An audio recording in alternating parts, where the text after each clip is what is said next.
And this is true from everything from the first discovery by some caveman of fire all the way down to the invention of the light bulb and all the technology that we enjoy today. No amount of brute physical muscular force will create anything of value unless it is guided by someone's mind. If you want to evade the fact that there's a distinctive means of human survival, especially if you resent this fact, say because for whatever reason, you've decided not to create values yourself and you'd rather resent other people who do, and you don't want to think about what it is they're doing that you're not doing, and so instead you try to paint them as being parasites or leeches. The producers, the creators, the innovators. And these people are not the exploiters. And this is the very radical point that Ayn Rand made that no one else made. Not only they're not the exploiters, but on the contrary, they're the big benefactors of the workers. The capitalist doesn't make me poorer. The capitalist literally makes me richer. What is the most successful weapon of the left in its fight against capitalism? What is the one belief that Karl Marx held, which is influencing even mainstream politicians today? Why do many politicians claim that the rich do not deserve their wealth, but have unfairly appropriated it from those who truly produced it? Well, it is the exploitation theory. Namely, the theory that says that workers, left at their own devices, are the victims of exploitation by the capitalists. And it was Karl Marx who formulated this theory around 2 centuries ago. But its appeal goes beyond the radical left. Policies that everyone takes for granted these days, such as, for example, the minimum wage and much of labor legislation, are based on the exploitation theory. And today, in the podcast of the Ayn Rand Institute, with my colleague Ben Bayer, we will first examine what is exactly the exploitation theory, what does this theory claim, why it has been so widespread, and most importantly, why is it entirely faulty, why it is entirely a bogus theory, and why it is a misrepresentation of what is happening in the world out there. So, Ben, tell us something about this theory. Who exploits whom? Who believes this theory, and how is it such a big thing out there?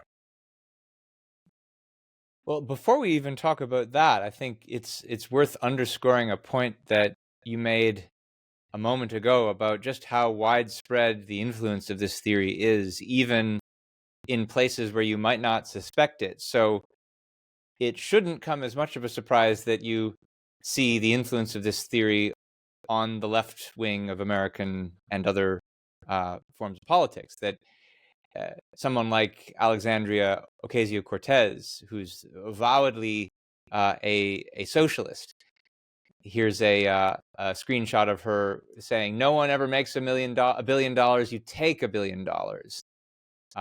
That's what she told the author Ta-Nehisi Coates, and that's the idea. You take it from, in this case, the workers. You take it from the exploited in the exploitation theory. Or you see it coming from another avowed socialist like Bernie Sanders. Disneyland workers face ruthless exploitation. Their fight is our fight. Yes, the oppressed Mickey and Minnie Mouses of Disneyland who should rise up as workers of the world, unite, overthrow their Disney capitalist oppressors. But where you might not expect it is even on the right. And I think increasingly so, especially as you begin to see more and more rhetoric about how the Republicans are the party of the workers. Nikos, you and I did a podcast back this summer where we analyzed the Republican Party platform of 2024, which puts a lot of emphasis on this. And you don't see the language so much of exploitation in there, but the focus on the empowering the workers.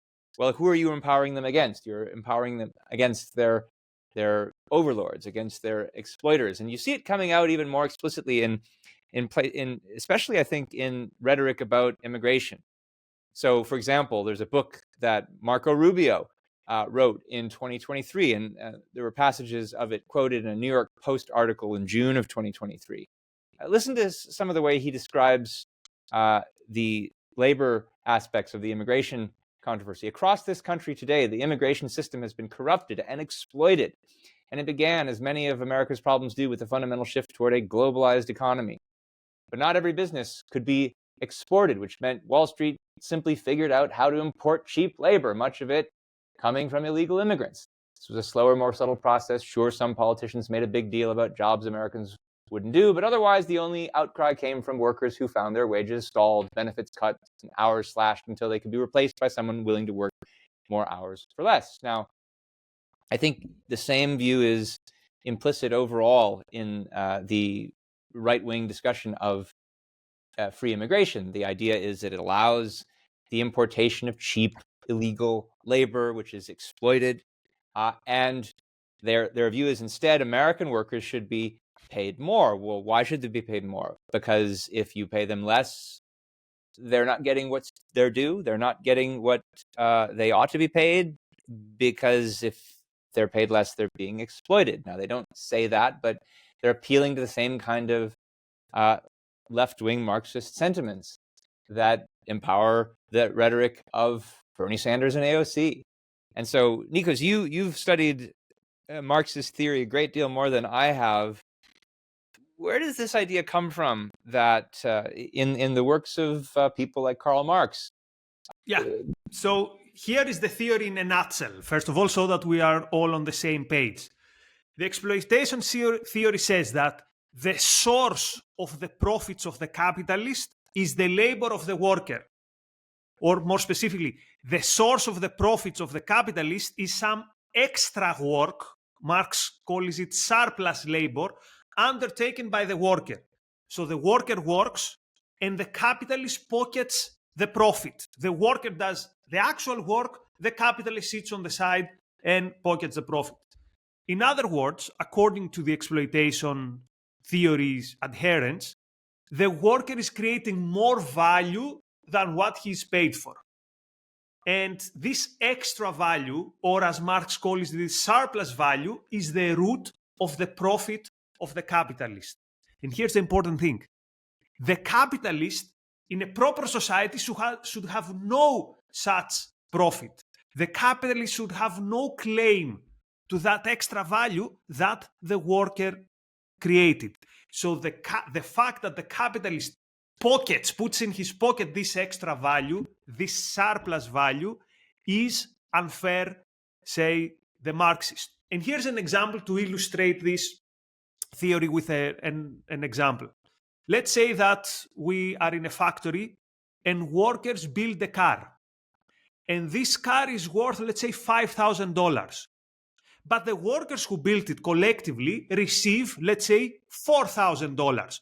So the car sells for $5,000, the workers will receive $4,000. What happened to this remaining $1,000? Well, this $1,000 goes to the capitalist. And this surplus, the Marxists say, is a moral and an economic waste. It's a moral waste because, again, according to the Marxist worldview, the capitalist doesn't really deserve it. After all, he didn't really do anything. He was just sitting on the side. But it also, the leftists will say, it's an economic waste because this money, this surplus money, will end up in private jets, in the pockets of shareholders, or if we are to believe popular culture, in drug-fueled parties that the 1% has. So, according to the exploitation theory, the capitalist gets something for nothing. So it's a good bargain for the capitalist. Or more precisely, he gets more than he put in the production process. And the people who view the world through the prism of exploitation, they say that there is a non-reciprocal benefit for the capitalist in his relationship with the worker. And this non-reciprocal benefit is based on an unjust condition, on a fundamental unfairness in the system out there. And this condition is that the capitalist has access to what Marx called the means of production. factories, machines, today a big corporation. Whereas the worker does not have access to any such thing. The worker hasn't got access to such assets. Therefore, lacking these assets, this access to these means of production, to these assets, the worker has to sell his labor to the capitalist. In simple words, the worker has to work for the capitalist and accept any terms, because what is his alternative? The alternative, supposedly, is he will starve. And mind you, these means of production, the machines, the factories, are built by whom? They're built by other workers. They're built by the working class. Therefore, as a class, the workers are the real producers. Whereas the capitalists, they are a parasitic class. A class that adds little, if anything, to the productive process. At best, they will say maybe they add some land, but then again, why should the land be privately owned? And yes, maybe they buy some machines, but they only buy these machines in order to exploit the workers more efficiently. So the way the Marxists view this is societies like this pyramid. You have many people at the bottom, and these people at the bottom are the workers, and they support these parasitic classes, these fewer people. Here on top we have the capitalists, and the workers are holding this whole thing together. They are producing all this value that makes possible life in this society. Now, one last thing, Ben. What does this exploitation theory mean in terms of our actual life, the world out there? Well, the fact that so many people buy into this theory, it means that almost everyone these days agrees that there should be some intervention by the state so as to protect the worker from this imbalance that we described, to protect the worker from this non-reciprocal and this unfair relationship he finds himself in with the capitalist. And depending how radical you are, you might think that the solution to this unfairness could be some regulations. This is the most mainstream view. Could be something like a minimum wage provision, some stricter labor laws. Or if we go more towards the left, towards the radical left, the solution is viewed as even abolishing the capitalist system and getting rid of this allegedly parasitic class, the class of capitalists, who, again, according to this worldview, do not add anything to the production process. So if you see this pyramid, if you get rid of these higher strata, nothing changes because all the value is produced down here. All the value is produced by the manual laborers, or these days we don't talk so much about the proletariat as Marx spoke, by the people who do the actual work, which means not the people in the offices who don't do anything. Of course, Ben, this is a caricature vision of the world. This is a false view of the world. And there are two ways to refute this caricature. There's the wrong way and the right way. Unfortunately, one reason why this exploitation caricature, this exploitation myth is still prevalent is because the usual attempts to refute it by most, even by people who supposedly support capitalism, these attempts to refute it do not do the intellectual heavy lifting which needs to be done. They refute it in the wrong way. They fail to refute the main thesis, the thesis that claims that the main producer of value in our society is the manual laborer, the worker. I remember from my leftist days, there was this communist slogan, this chant, which goes something like, without the worker, not a single cog can turn. This means the worker is the start and the end of everything. And as long, Ben, as one accepts this view that says that new wealth and new value come from the work of laborers, while the capitalists just sit on the sidelines and pocket the profit, as long as this ridiculous view is not challenged, then the exploitation thesis will stand, the exploitation thesis will be influential, and we will see all these policies that have a left-wing, let's say, orientation, but are adopted and accepted by almost everyone across the political spectrum. Yes, and you mentioned the slogan about how without the worker, not a single cog can turn. And I think with every false and irrational theory that has a large amount of influence that many people find plausible, it's always going to be the case that there's some seed of truth that they're relying on. And I mean, it's true that without somebody doing physical labor, nothing of value ever gets produced. It's certainly a necessary condition in the production process. The question is, what's the fundamental and what's at the bottom of the productive process? And as with many problems in philosophical economics, there's often a kind of chicken egg problem, a kind of regress problem where, yeah, and you mentioned this in your discussion of the means of production, that yes, the workers create things with the means of production that the capitalists give them, and possible comeback there is, yeah, but the capitalists give them this means of production. And then the Marxist comeback is, yes, but they got the means of production from still other workers. And it's true that you go back in history like that from chicken to egg, and the question is which ultimately comes first. And a way to think about this is, how do we get out of the caves?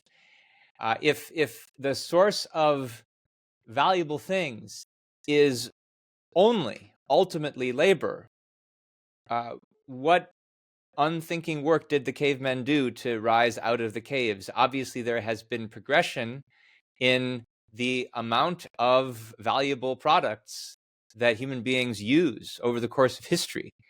And it was the creation of these products that enabled us to move forward as a race. So what was it that made that possible? Was it just the brute physical labor of laborers? Well, as you can tell from the way I'm setting up the problem, I obviously don't think that's the case, that the ultimate source of value is the creation of new values. It's the intellectual innovation that's needed for the mind to discover new facts of nature, new laws of nature, new causal connections, which then gives us ideas about how to rearrange the elements of nature into new values, reshaping the earth in the image of our values.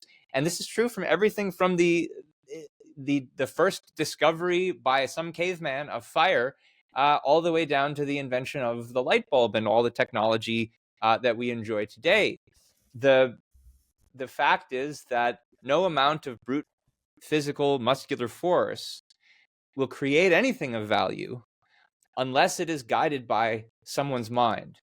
And the kind of hatred that you see directed toward capitalists as exploiters, as parasites, as leeches, there's two interesting things to note about that. One is the nature of the metaphors used fails to differentiate human beings from animal forms of life, where, yes, it's true, in the animal world, outside of human beings, it's dog eat dog, as they say. It's there's a zero sum. No new values are created. There's just taking the set of facts of nature, and one organism takes them from another.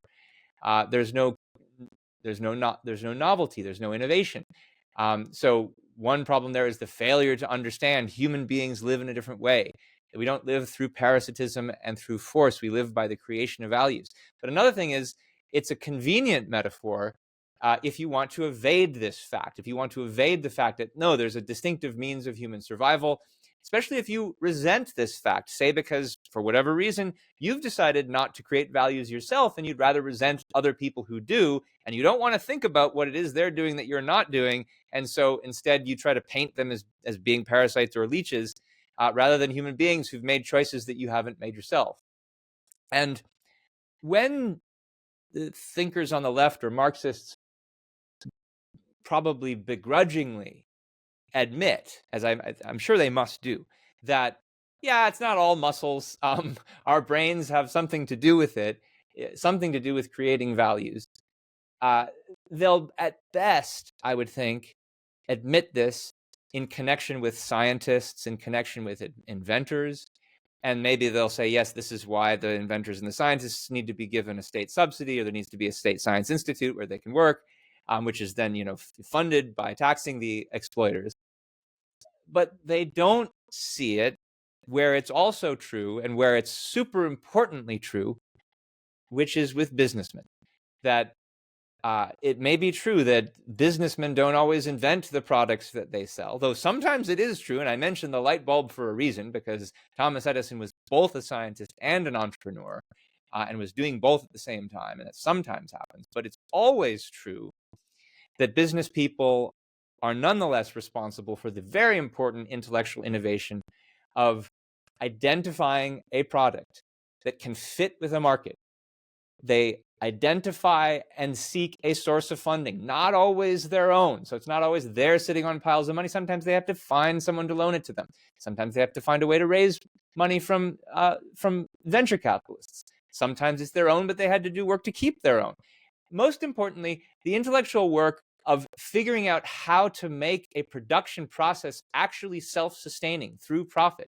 That if you can create the nicest product in the world, but if nobody wants to buy it, if it doesn't offer value to someone else in the world, then your production process will be a loss and will not be able to sustain itself, will not be able to actually add any value to the world. And so there's genuine intellectual innovation involved in the practice of business. It's, in fact, the biggest possible form of intellectual integration that there is in an economy, because it's the business person who's responsible for integrating all the different factors of production, for integrating supply and demand. And it's true, of course, that they may hire people to do some of these things for them, but then they're the ones who have to pick the people to do that. Otherwise, they become exploited themselves by those people. So the failure to see the role of the intellect in value creation goes very deep on the left, from not seeing the fact that it's not that there's a fixed pile of goods out there that are just reshuffled and redistributed from gang to gang, but also, even if they acknowledge there has to be some kind of intellectual value creation, not seeing how it is crucially involved in the work of the business person, and that for all kinds of reasons we owe a debt of gratitude to the business people who've created new products that bring new value into our lives. The way I think about it, Ben, you mentioned the scientist. The scientist is in his lab somewhere there, and he's doing his work. How does this work become relevant to the development, to the improvement of our life? There's somewhere in between. And it's the entrepreneur who makes the work of the scientist relevant to the improvement of our lives. In a way, the entrepreneur makes the scientist relevant.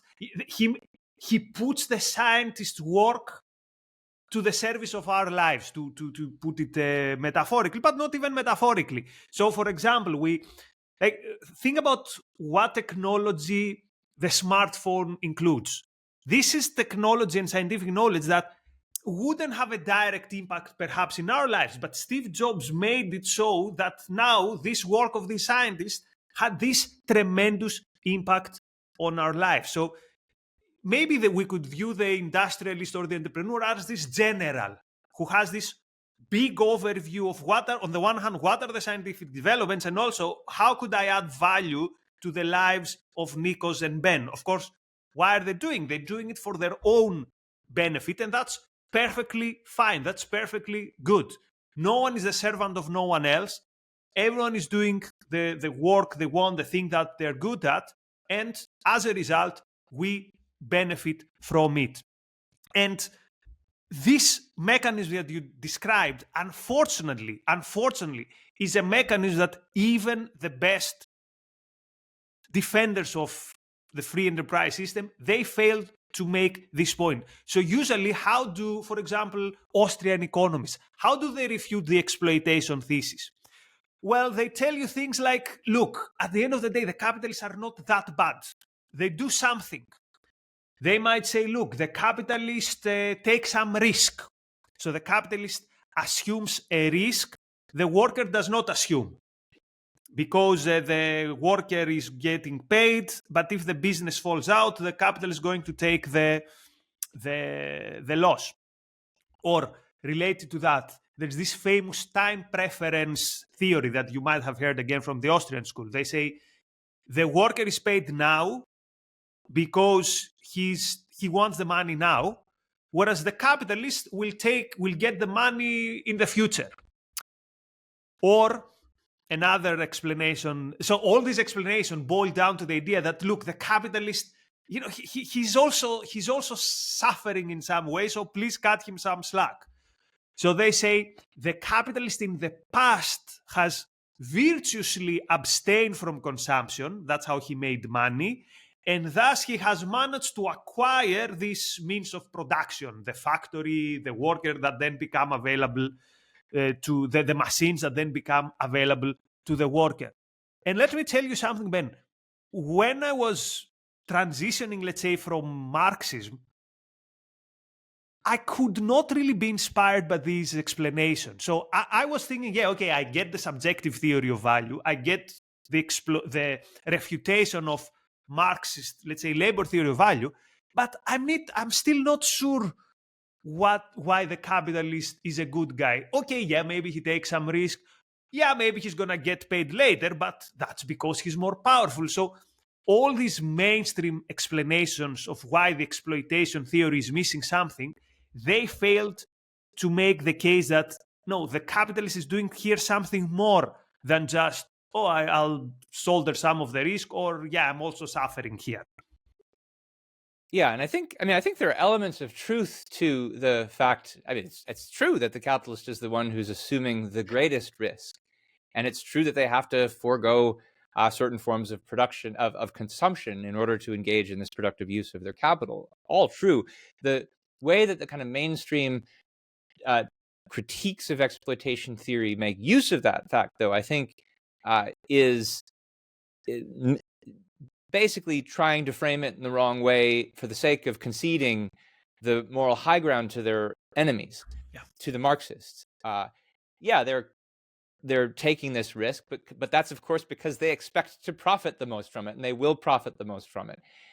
And they're the ones who, what was the other example? That they've abstained from consumption. Yes, but that's because they hope that this productive activity is going to generate a lot of profit, which will allow them to consume more in the future, although also produce more in the future.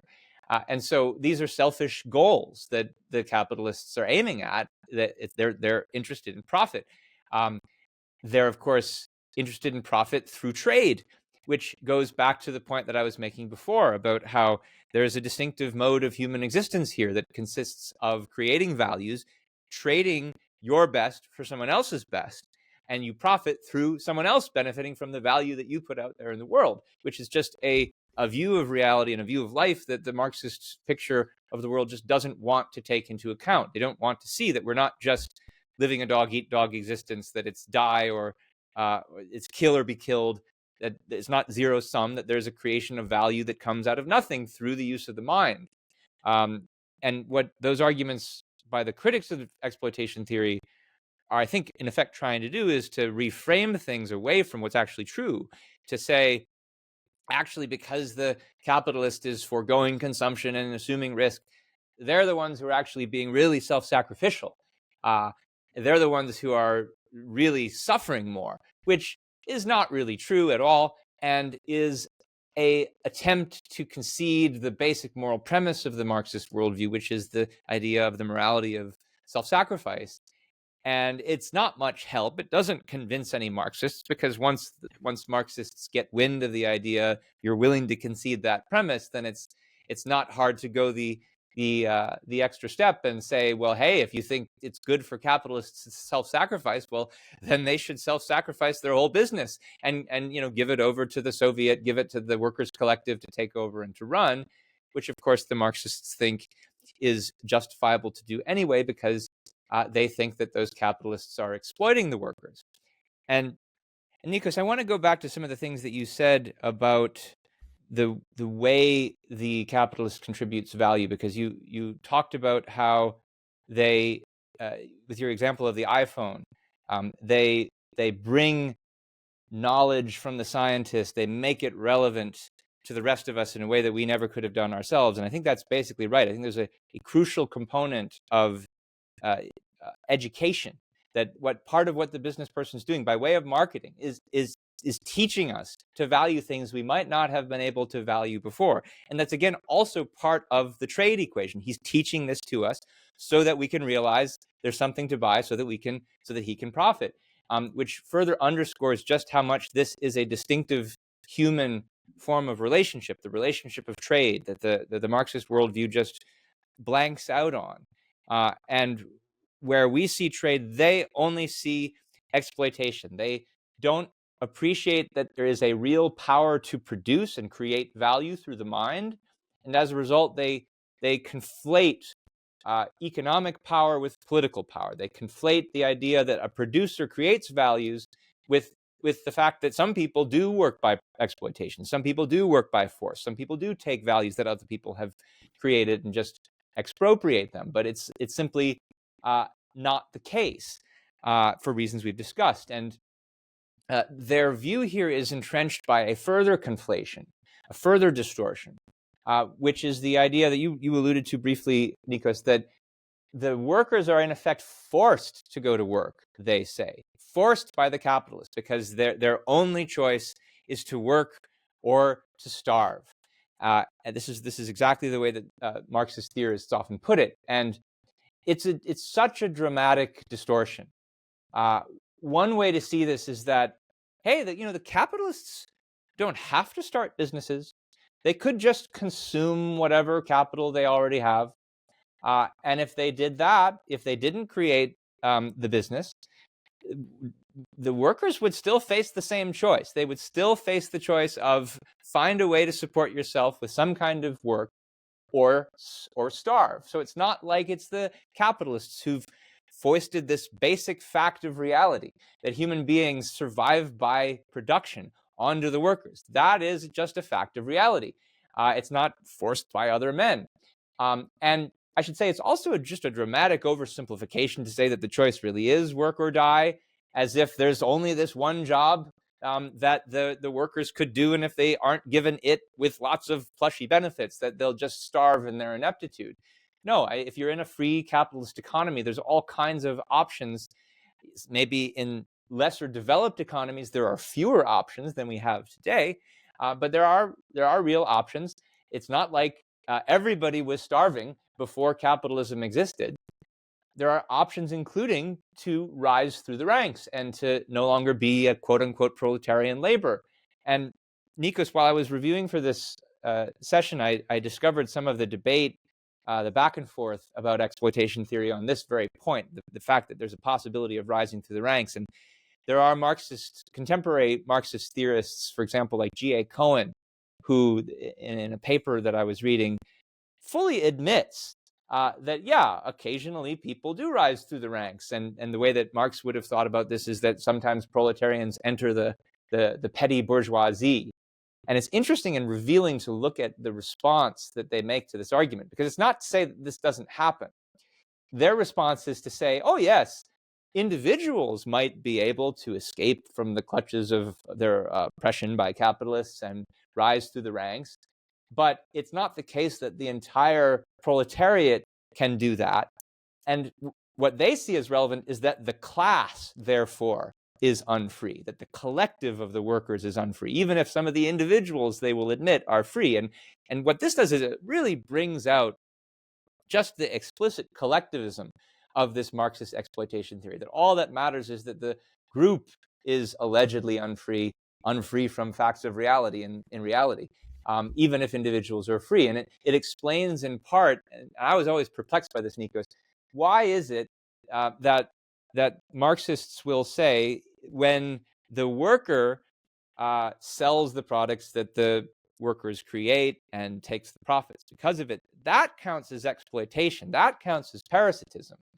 But if the workers' collective doesn't let all the workers keep all the products of their labor, but has to obviously take some of the profit and invest it into the production process, invest it into research and development, and all the Marxists say this has to be done. That doesn't count as exploitation. Why? Because, well, it's the voice of the collective that's speaking if it's done through a so-called democratic process. And so there's a case where, because the collective is consenting to it, the collective is the collective is doing it freely, even though the individual isn't. Even though the individual is still being exploited in the way that they say that capitalists exploit the workers. So you have to have a completely collectivist view of freedom and a distorted view of what freedom even is to think that any of this counts as exploitation. And you want to take it a step further? Marx himself makes fun of other socialists who claim that there is a way somehow for the workers to enjoy the full fruit, let's say, of their labor. Because Marx implies, and actually he says it openly, that in socialism, obviously you give some of your wealth away for charitable reasons, or for the poor, or for those in need. So the problem of Marx, as you said, and of many Marxists, is not that, if only there was a way that anyone who produces the wealth takes full control of that wealth. The problem for Marxists is that the capitalist self-interestedly somehow puts forward all this process for his actual self-interest. But we've seen the wrong view. Shall we now proceed to see what is the actual view of what the capitalist does in this process with a few words? And for me, the big picture is that the capitalist, the producer, the innovator, again, not all capitalists, they're what people call chronic capitalists, deal makers with governments, people who use force to get what they want. Here we're talking about the producers, the creators, the innovators. And these people are not the exploiters. And this is a very radical point that Ayn Rand made that no one else made. Not only they're not the exploiters, but on the contrary, they're the big benefactors of the workers. The capitalist doesn't make me poorer. The capitalist literally makes me richer. How does the capitalist make me richer? Let me give one example from manual labor and one example from our type of work.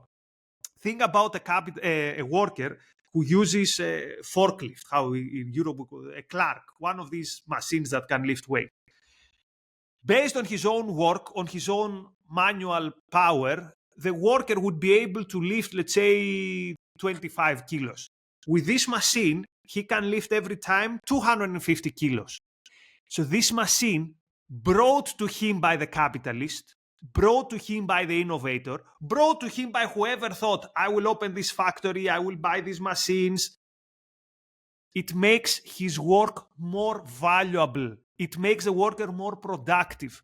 So this capitalist adds to the productivity of the worker and how much value the worker can produce, and therefore how much money at the end of the day, to put it simply, the worker can make.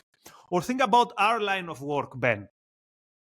Where would I be if I were just the teacher of the old time? Let's say I would have a class in front of me, 30 people. But now, because of the capitalist class of these supposed exploiters, I have social media, I have the internet, I have a camera over there, I have an employer who is in the other side of the world, and therefore now my audience is larger.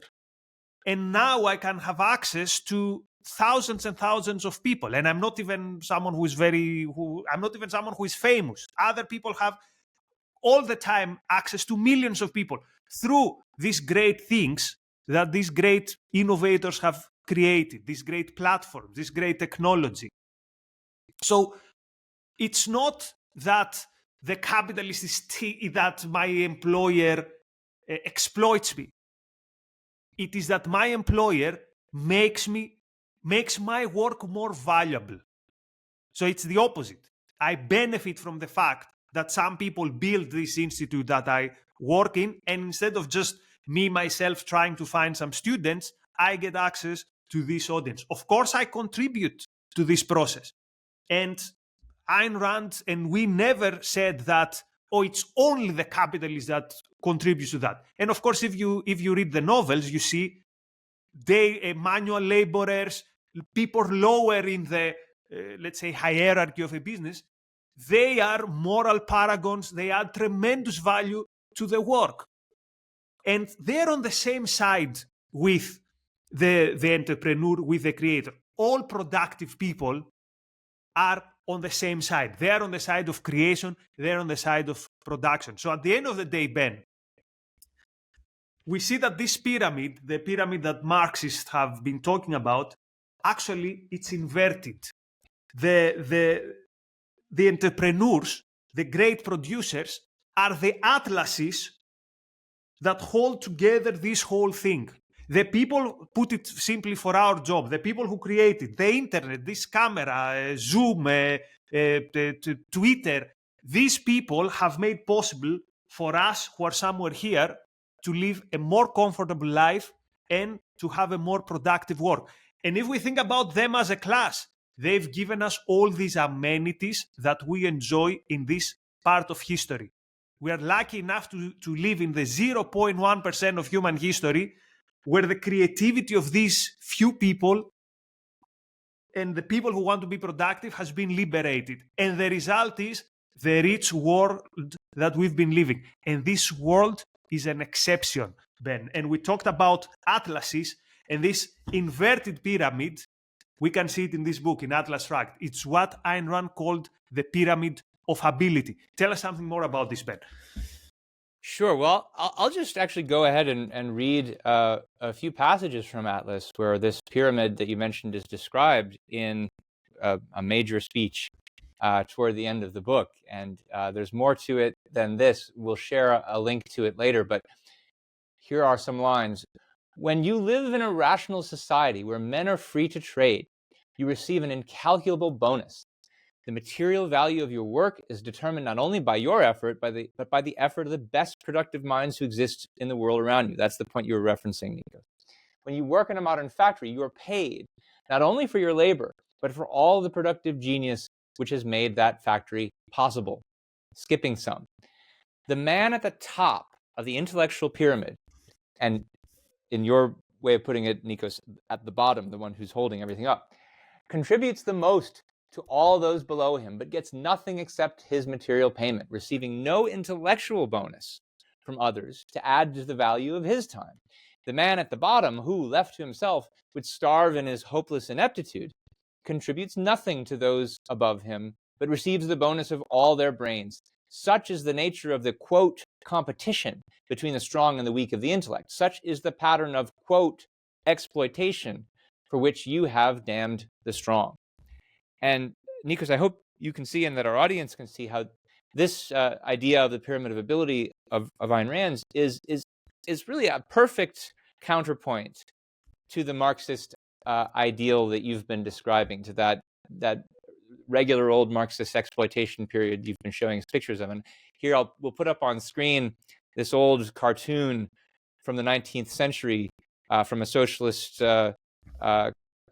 advocate that portrays what they call the pyramid of the capitalist system. And you see on the bottom, here are all the workers struggling to carry aloft the pyramid of society above them, holding up everything, where you see the capitalists sitting atop in luxury. And as I think you've put it, Nikos, in Ayn Rand's view, it's really quite the opposite. It's the capitalists who are in effect carrying the world on their shoulders. And importantly, it's not really on their shoulders. They're carrying it on the power of their minds. And I think you're also right to point out, and it's important to clarify, this does not imply that every laborer is hopelessly inept, as she describes the people at the very bottom of this pyramid. Any labor that does contribute value, by that fact, has to also involve the mind of the worker. If there are workers out there who simply engage in repetitive, mindless tasks and are basically the equivalent of robots, I mean, even to become like that, they had to learn it and use their mind. But if that's the only point at which they put their mind into it, then of course their tasks are quickly eliminated by automation and by actual robots. And so any worker who actually uses their mind at any level of production to improve the quality of the processes, the product, the management of other workers, is not hopelessly inept, is actually contributing to value. But it's still important that even as they contribute value using their minds on their level of production, just like we do that as teachers, Nikos, it's still true that there's a pyramid, that there is somebody beneath us who's made this whole system possible, who's integrated all the different factors of production, who's even created a job for us that we wouldn't have been able to create on our own, that's enabling all of our smaller scale integration and value creation. And that is just a super important fact to recognize and have gratitude for, to have gratitude that people have greater abilities than we that allow us to use our abilities. And it should, of course, as your use of that inverted pyramid does, to conjure up the image of Atlas holding the world on his shoulders, which in Ayn Rand's famous portrayal, of course, should raise the question in the minds of Marxists and anyone who finds their view, anyone sympathizes with their view. If the Atlas holding the world on his shoulders really is some kind of exploiter, and he's exploiting us by doing it, what happens if he decides to just stop exploiting us? What happens if he decides to stop doing the cognitive work of creating markets, creating products, creating jobs? And what happens if he's forced to stop doing that, as the Marxists would have him do? We unfortunately know the answer to that question. Historically, the answer is the only alternative is gang rule, gang warfare, the kind that's created and sustained by a central planning economy where someone tries to pretend to be an integrator of factors of production, realizes they can't do it because it's only the profit motive that helps you realize when you're creating value through trade. And so you inevitably end up destroying the seed stock of capital. You end up regressing economically. You end up in destitution, warfare, death, and failure. And that's not just the story of socialism throughout the world. It's also, of course, the story of Atlas Shrugged, where we see what happens when Atlas shrugs. Then just couple of final points from me. You mentioned this pyramid, that it was a 19th century thing. This pyramid is taught to every social scientist student. I taught it when I was teaching sociology in my Marxist year. This garbage is taken as the conventional wisdom these days. That's the one thing. The other thing is, as you said, anyone who does their job by using their mind, even if you're a janitor, if you do your job well, you should feel pride in it. And the first time in my life I felt real pride was during my PhD years, when I was doing all different sorts of manual labor. But I was doing it to the best of my ability, and I got pride from it. And I never saw the people who made this work possible for me as my opponents. They were making it possible for me to live the life that I wanted to live, to be able to support myself without relying to other people, and to do it with my own effort. So if they were quote unquote exploiting me, I'm so glad that this possibility was there for me. And of course, they were not exploiting me. We were trading. They were giving me something. I was giving something back. We made the deal, and I'm so glad this was open and possible to me. So at the end of the day, people, if you want to see a portrayal of what makes the great producers out there, the great creators, what makes them actually the primal movers of our society, do yourself a favor and read or reread Atlas Shrugged, the most intellectual defense of the entrepreneur, the businessman, and the thinker ever written. An intellectual defense, but also a passionate defense, a heroic defense. And it is the book that shows that all great work is first and foremost a work of the mind. Every work well done is in some way intellectual work. A work that makes use of the capacity which is available to everyone, worker, boss, everyone. The capacity to think, to judge, to integrate information, to plan, to project in the future, to be creative. So the great producers are the biggest benefactors of humanity, and this should be their manifesto.